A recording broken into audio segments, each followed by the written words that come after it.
Eto misy bâtiment may ety amin'ny campusny université ny Mahajanga, toerana izay ipetrahan'ireo antota taratasy ilaina amin'ny fangatahana trano sy ny fitaovana ilain'ny mpianatra ety amin'ny université ny Mahajanga na ny service com.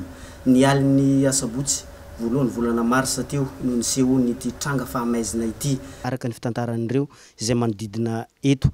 Ity toejavatra ity no manambara ny fienjanan'ny tady izay mbola misy eto amin'ny université ny Mahajanga.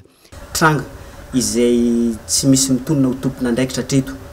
May miaraka tamin'ny hetsika izay niseho ity ireo antota taratasy rehetra ilain'ny mpianatra. Teo ihany koa ny fitaovana fiasan'ireo mpiasa izay ato amin'ity toerana ity.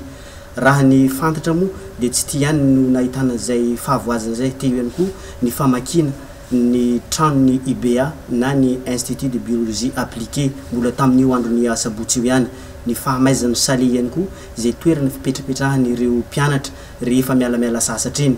Amin'ity bâtiment izay misy atsika ity no misy ny service com, ato ihany koa no ahitana ny service Conabex na ny fikarakarana bourse ho an'ireo izay te handeha hianatra any ivelany.